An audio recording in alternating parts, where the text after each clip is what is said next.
ద్వాదశ రాసుల వారికి 2025 గోచార ఫలితాలు ఎలా ఉన్నాయి, ఎవరికి ప్లస్ ఎవరికి మైనస్, అందుకు తగిన పరిహారాలేమిటి అనే విషయాలను జ్యోతిష్య రత్న వైదిక జ్యోతిష్య నిపుణులు గ్రహ దోషాలకు పరిహారాలు చెప్పడంలో దిట్ట అయినటువంటి బ్రహ్మశ్రీ కంచి శేషగిరిరావు గారు వివరిస్తారు.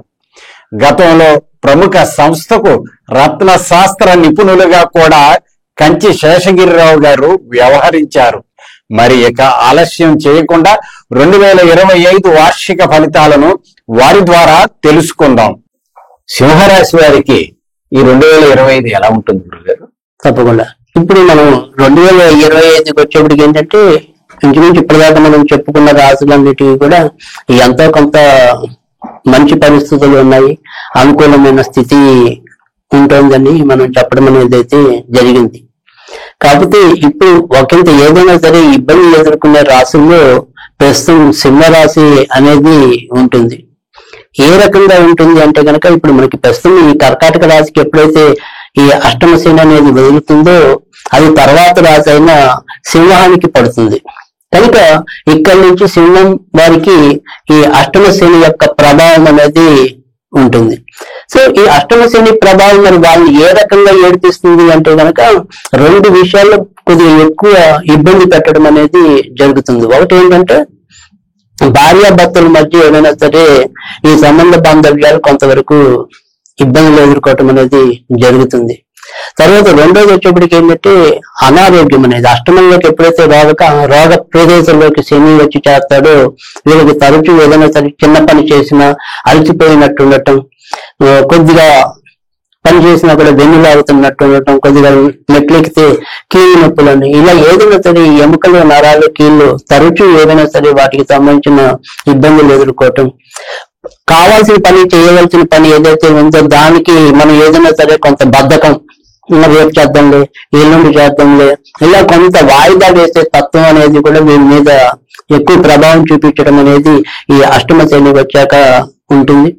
ఆ దానితో పాటుగా ముఖ్యంగా ఎవరైనా సరే ఈ ఫైనాన్స్ రంగంలో ఉన్న వాళ్ళు ఎవరైనా ఉంటే కనుక అంటే ఈ బ్యాంకింగ్ సెక్టర్ లో ఉన్న వాళ్ళు కానీ ఇన్సూరెన్స్ సెక్టర్ లో ఉన్న వాళ్ళు, అలా కాకుండా వ్యక్తిగతంగా కూడా మరి ఈ డబ్బులు ఇలాంటివి ఏదైనా సరే అప్పులకి తిప్పేవాళ్ళు, కనుక ఈ బయట నుంచి రావాల్సిన బకాయిలు ఏవైతే ఉంటాయి పాపం అవి సరైన సమయానికి రాలేకపోవటం, దాంతో ముడిపడి వీళ్ళ కార్యక్రమాలు ఏవైతే ఉంటాయో ఆ కార్యక్రమాలని వీరు సరైన సమయంలో నిర్వహించుకోలేని పరిస్థితులు ఎదుర్కోవటం అనేది అయితే ఉంటుంది.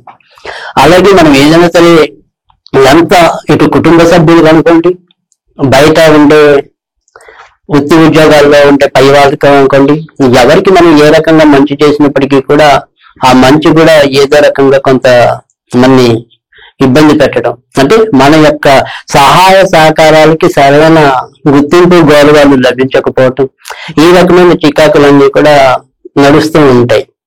అయినప్పటికీ కూడా ఇక్కడ లాభ స్థానము ఉద్యోగ స్థానము వీటి రెండిట్లో కూడా ఈ ఏడాది మరి ఈ గురుడు యొక్క స్థితి వల్ల ఆ గురుడు వీరిని ఏదో రకంగా రక్షిస్తూ ఉండటం అనేది ఒకటే వీరికి ఈ సంవత్సరంలో ఉండే ఎక్కువ ఊరట.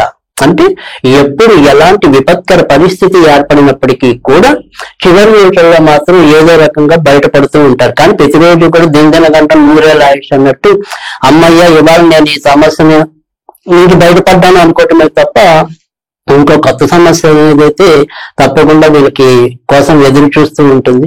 కానీ గురువు రూపంలో వీరు రక్షించబడుతూ ఉండటం అనేది అయితే ఉంటుంది.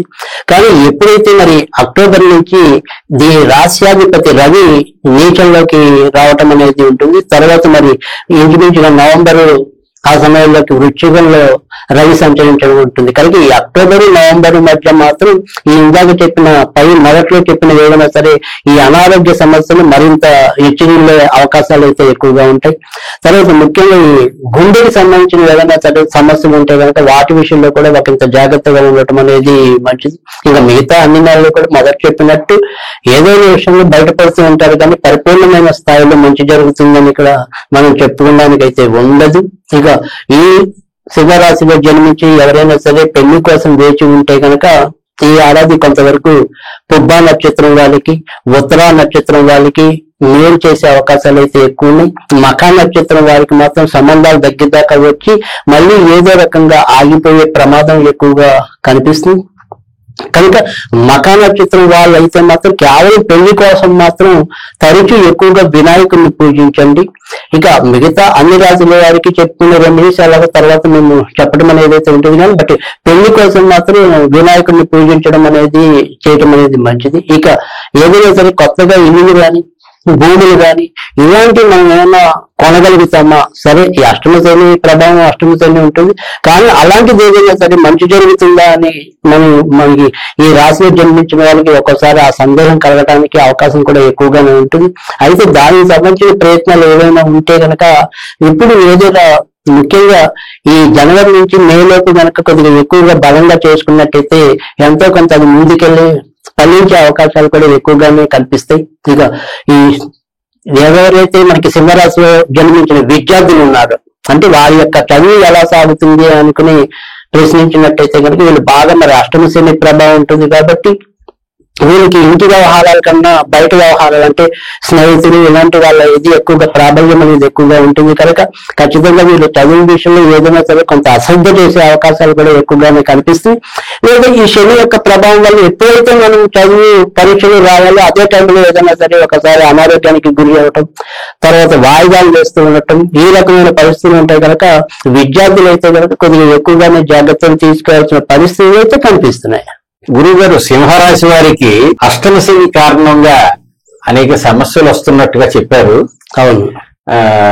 ఇటు ఆర్థికంగా, ఆరోగ్యపరంగా, అవును, అలాగే భార్యాభర్తల మధ్య కూడా కొన్ని సమస్యలు వస్తాయని చెప్పారు. అవును. మరి వాటిని అధిగమించడానికి పరిహారాలు చెప్తే. సాధారణంగా ఈ సింహరాశి వారికి అష్టమ శని ప్రభావం లేకుండానే ఎంతో కొంత ఎప్పుడు కూడా అనివార్యమైన ఖర్చులు తగ్గుతూ ఉంటాయి.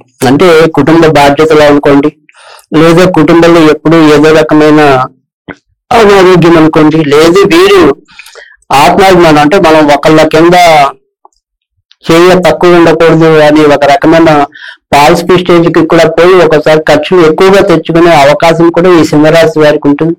అలాంటిది ఈసారి ఈ సింహరాశి వారు కనుక కొద్దిగా ముందు చూపుతో వ్యవహరించకపోతే, ఈ ఆర్థిక నియంత్రణ అనేది లేకపోతే, క్రమశిక్షణ అనేది లేకపోతే ఈ ఏడాది కొద్దిగా సమస్యలు బాగా పెంచుకోవటం, అప్పులు కూడా ఎక్కువ అవటం, ఈ రకమైన బాధలన్నీ కూడా మరి ఎక్కువగానే కనిపిస్తున్నాయి.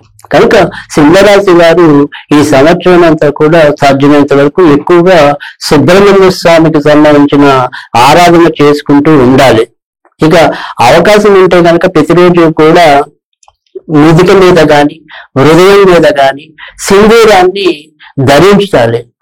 ఈ దాన్ని ధరించడం వల్ల కూడా కొంతవరకు మనకు వచ్చే ఇబ్బందులు తగ్గటం అనేది అయితే ఉంటుంది. ఇక ఏదైనప్పటికీ కూడా సుబ్రహ్మణ్య కరావలంబ స్తోత్రం అనేది లేదా సుబ్రహ్మణ్య మాలామంత్రం అనేది కానీ చదువుకుంటే గనక తప్పకుండా వారి యొక్క సమస్యల నుంచి బయటపడటం అనేది అయితే ఉంటుంది. ఈ 2 స్తోత్రాలు కాకుండా ఏదైనా తేలిగ్గా చదువుకోగలిగిన మంత్రం ఉందా అంటే గనక ఓం సుం సుబ్రహ్మణ్యాయ, ఓం భాం బాణవే సహ, ఓం సుం సుబ్రహ్మణ్యాయ, ఓం భాం బాణవే సహ. ఇది ప్రతినిత్యం కూడా చేతనైనంత సార్లు చదువుకుంటూ ఉండటం వల్ల కూడా సమస్యలు అధిగమించడం అనేది అయితే ఉంటుంది. ఇంకా అందరూ కూడా అన్ని రకాలుగా తేలిగ్గా చేసుకునే పరిష్కారం ఏదైనా చెప్పండి అంటే కనుక ఈ ఎర్రకంది పప్పు అనేది ఉంటుంది. దాన్ని అది తెచ్చుకుని మనం ఏదైనా సరే మంగళవారాలు కొద్దిగా చిటికలు ఏదైనా చెట్టు లేదా మొక్క మొదల్లో వేయటం వల్ల కూడా మనం ఈ సమస్య నుంచి ఎంతో కొంత ఉపశమనం పొందడానికి అవుతుంది. విన్నారు కదండి, సింహరాశి వారికి వచ్చే ఏడాది 2025 ఎలా ఉంటుందో గురువు గారు చెప్పారు. ఎక్కువగా అర్ధాష్టమ శని వల్ల కొన్ని సమస్యలు వస్తాయని కూడా చెప్పారు. వాటికి విరుగుడుగా కొన్ని పరిహారాలు కూడా చెప్పారు. మీరు 2025లో సింహరాశి గోచార ఫలితాలు తెలుసుకున్నారు కదా. అయితే మీ జన్మ జాతకంలో ప్రస్తుతం జరుగుతున్న దశ అంతర్దశల ఆధారంగా మీకున్న అవరోధాలు, ప్రతికూల పరిస్థితులు తొలగించి మంచి ఫలితాలు పొందేందుకు స్క్రీన్ పై కనిపిస్తున్న నెంబర్కు కాల్ చేసి మీ అపాయింట్మెంట్ బుక్ చేసుకోండి. నమస్తే.